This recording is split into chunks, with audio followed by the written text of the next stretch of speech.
প্রিয় দর্শক, ফিলিস্তিনি দেশের খাবার দাবারের নাম ও খ্যাতি রয়েছে পুরো মধ্যপ্রাচ্য জুড়ে। আজকের ভিডিওটিতে আমি আপনাদের দেখাবো ফিলিস্তিনিদের 5টি জনপ্রিয় খাবার।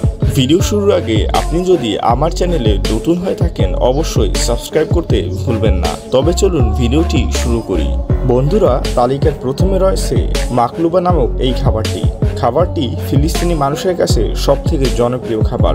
এই খাবারটি তারা বিভিন্ন অনুষ্ঠানে পরিবেশন করে থাকে। খাবারটি মূলত চাল, মশলা এবং মাংস মিলিয়ে রান্না করা হয়। বন্ধুরা, সুস্বাদু এই খাবারটির স্বাদ নিতে হলে অবশ্যই আপনাকে ফিলিস্তিনে ভ্রমণ করতে হবে। বন্ধুরা, তালিকার দ্বিতীয় নাম্বার রয়েছে কুনাফা নামক এই খাবারটি ফিলিস্তিনি মানুষের অন্যতম পছন্দের একটি খাবার, যার খ্যাতি ও সুনাম পুরো আরব বিশ্বে জুড়ে রয়েছে।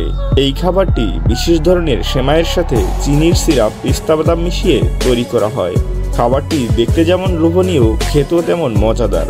যদিও খাবারটির জন্ম ফিলিস্তিনিতে হলেও বর্তমানে কাতার, তুরস্ক সহ বিভিন্ন দেশে পাওয়া যায়। বন্ধুরা, তালিকার তৃতীয় নাম্বার রয়েছে মাকদুস নামক এই খাবারটি। আরবিতে মাকদুস শব্দের অর্থ কোনো খাবারকে থেতলে খাওয়া।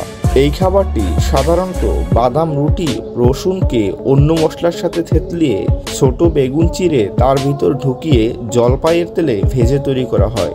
এই খাবারটি ফিলিস্তিনি মানুষের সকালবেলার নাস্তার একটি জনপ্রিয় খাবার। বন্ধুরা, ফিলিস্তিনি মানুষের পছন্দের খাবারের তালিকার চতুর্থ অবস্থান রয়েছে কায়েক আল কুদস নামক এই রুটিগুলো। এই বিশেষ রুটিগুলো ফিলিস্তিনি মানুষেরা বিভিন্ন অনুষ্ঠানে তৈরি করে থাকে। এই রুটিগুলো এক একটির সাইজ এত বড় হয় যে একজনের পক্ষে পুরো রুটি খাওয়া কষ্টসাধ্য ব্যাপার। সোনালী রঙের মুখরোচক রুটিগুলো তৈরি করা হয় ময়দার সাথে ইস্ট, ঘি, চিনি ও তিল মিশিয়ে। এই রুটি তৈরি করার জন্য দরকার হয় বিশেষ ধরনের কারিগরের। রুটির শেপ তৈরি হলে চুলায় নির্দিষ্ট তাপমাত্রায় সেকে এই রুটিগুলো তৈরি করা হয়। বন্ধুরা, তালিকার শেষ নাম্বার রয়েছে মাসাকান নামক এই খাবারটিকে বলা হয় ফিলিস্তিনির জাতীয় খাবার।